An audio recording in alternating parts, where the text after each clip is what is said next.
Develop the ability to share.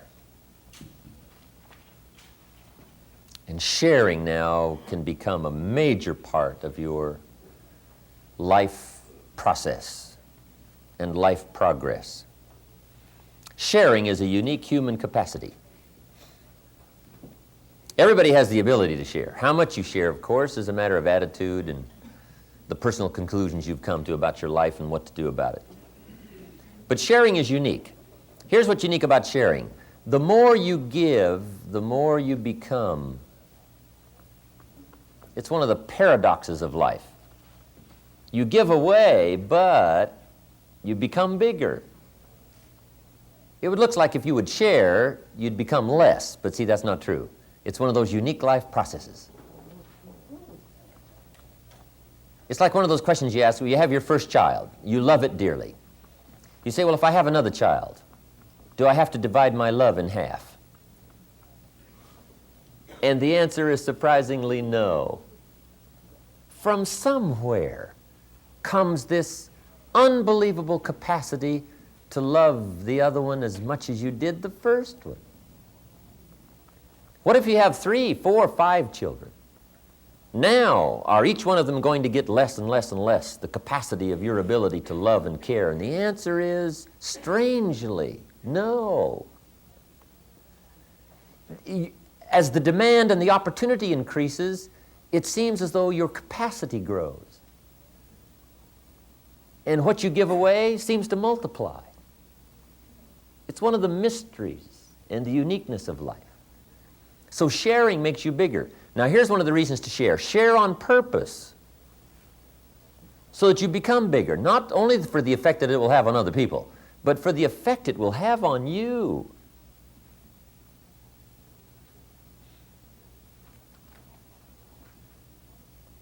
See, what we want to learn to be is intelligently selfish. The golden rule is a way to be intelligently selfish. The golden rule says, if you want this big flow coming from lots of people, nothing wrong with that. But if you want this big flow coming from lots of people, here's what you must do. Here's the formula. Now that's sort of being intelligently selfish, isn't it? This big flow of awareness and love and profit and uniqueness coming from lots of people, that's a bit selfish, but it says, the golden rule says, here's how you get it. It says, what? First 3 words. Do for others. See, that's how you get this big flow coming your way. And the more you do for more, the bigger the flow. That's called how to be intelligently selfish. The guy says, well, about the best I can do is take care of myself. Well, that's a poor man talking. Always will be poor. Poor in spirit and poor in money and poor every other way. If you just take care of yourself, you will be limited in every respect.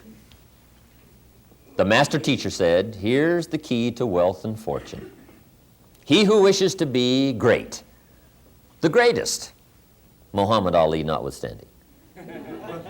He who wishes to be the greatest, whether it's in wealth or awareness or uniqueness or response or results, here's the key to wealth, master teacher said. Find a way to become a servant of many. That's the key to greatness. Finding a way to become a servant of many.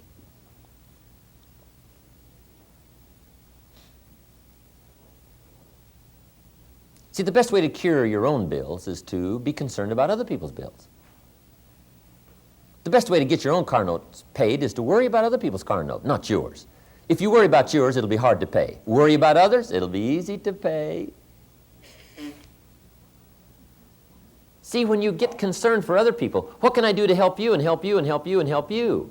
The more people I help, the more return I get, even if it's only a small percentage.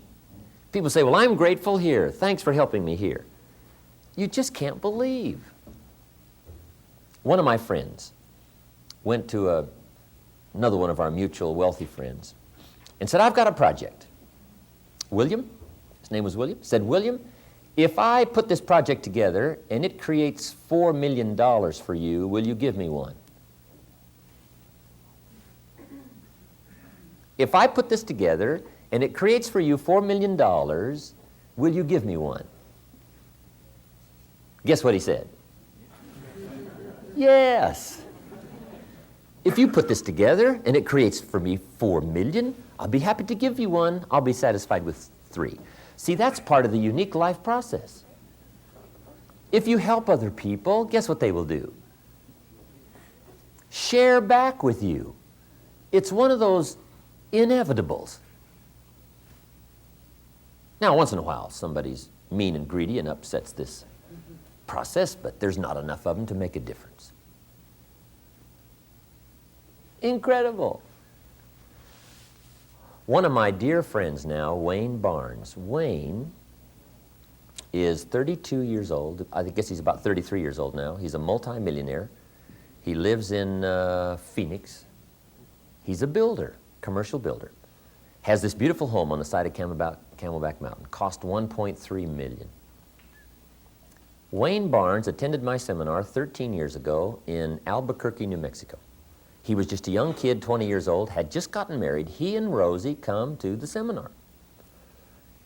Wayne gets all excited, takes all these notes, and he comes up to me after the seminar and says, Mr. Owen, my name is Wayne Barnes. He said, I'll tell you what, he said, I'm excited about all this. He said, I've never heard about this before. He said, I'm going to start setting my goals, changing my life, get my library started. I said, Wayne, nice to meet you. I hope you will. He said, I will. He said, by the way, where's your next seminar? I said, Denver. He said, I'll see you in Denver. Follows me to Denver, to the next seminar. He comes this time with his tape recorder, tapes it. That was back before we had the cassette tape program going. And took some more notes. Him and Rosie are there saying, this is really the greatest stuff. And he comes up to me and he says, remember me? I said, yeah, Wayne, I remember you. He said, this is great stuff. He said, I tell you what, he said, I'm going to get rich, change my life. I'm going to help a lot of people. And he's just bubbling and going. He said, where's your next seminar? I said, Phoenix. He said, I'll be there. He follows me to Phoenix. Sits there again, takes some more notes, this third seminar. Well, to make a long story short, Wayne Barnes is now a multi-millionaire. And he's done extremely well. And he's become one of my very, very dear friends. Wayne probably has one of the finest libraries in the world that I know of, especially somebody that age, 33 years old. He got the book Think and Grow Rich. He got his journal started. I mean, he did everything, just followed everything. You know, you just, once in a while, find somebody that just does everything. That's what I did when I met Shoaff. Tell me when to get up. Tell me when to go to bed. Right? Tell me what to do. I mean, my plan hasn't been working. I'm willing to follow yours. Right to the detail, whatever. And Wayne Barnes was one of those people that just did it all. And now he's wealthy. When he was building his home, just before he had it finished, just about finished, he took me up on the 3rd floor, takes me on a tour through his home. And he said, Jim, he said, I can't believe it. I've become wealthy. He said, we've done well, haven't we, the last 10, 12 years? I said, we sure have, Wayne. He said, I got to thank you for all of this. He said, by the way, I got to show you something. He shows me this unique-looking room up on the 3rd floor overlooking the city. He said, how do you like the view from here? I said, it's spectacular. He said, how do you like this room? I said, it's fabulous. He said, do you like the way it's furnished? I said, it's unusual. He said, well, he said, you might like to know that's your room. He said, whenever you come to Phoenix, now here's where you got to stay. You got to stay with me. He said, I just want to show my gratitude for all the stuff I've learned. Now I'm wealthy, and I got you now a place in my house, up on the 3rd floor, specially furnished. So see, that's part of the reward of sharing. I got me a room in Phoenix, right? I'm telling you, if you'll share, you'll get you a room.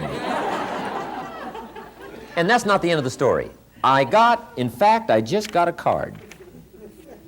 I wonder if I put it in here somewhere. I just got a card from Wayne Barnes.